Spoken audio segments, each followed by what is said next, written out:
Hi friends, எல்லோரும் எப்படி இருக்கீங்க? இன்றைக்கி நம்ம வெள்ளை சிம்னியில் உருளைக்கிழங்கு சீஸ் பால்ஸ் ரெசிபி பார்க்க போகிறோம். அதுக்கு 2 உருளைக்கிழங்கு நல்லா வேக வச்சு எடுத்துக்கோங்க. கூடவே ஒரு கேரட் அது துருவுனதை சேர்த்துக்கிறேன். உருளைக்கிழங்கு நல்லா வேகணும். சப்போஸ் உருளைக்கிழங்கு வேகாமல் இருந்துச்சுன்னா சீஸ் பால்ஸ் எண்ணெயில் போடையில் எண்ணெய் குடிக்க ஆரம்பிச்சிடும்.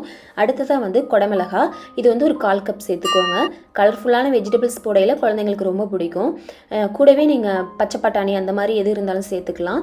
இப்போ பூண்டு ஒரு 3 பல் பூண்டை நல்லா குட்டி குட்டியாக நறுக்கி அது கூட சேர்த்துக்கோங்க.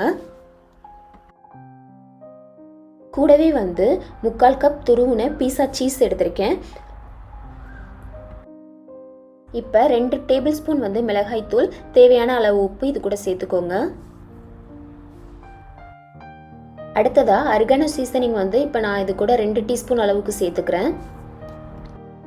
நல்லா எல்லாத்தையும் ஒரு தடவை மிக்ஸ் பண்ணிக்கோங்க. சின்ன சின்ன உருண்டைகளாக உருட்டி எடுத்தாச்சு. இந்த உருட்டி எடுத்த உருண்டைகளை கார்ன்ஃப்ளேக்ஸ் பொடி பண்ணி வச்சுருக்கேன்.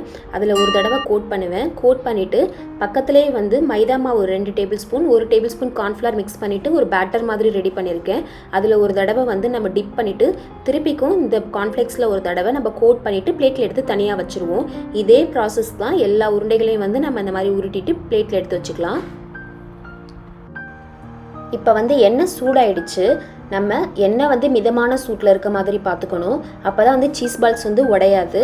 இப்போ மிதமான சூட்டில் இருக்கையில் இந்த ஒவ்வொரு சீஸ் பாலையாக நம்ம உள்ளே சேர்த்துக்கலாம்.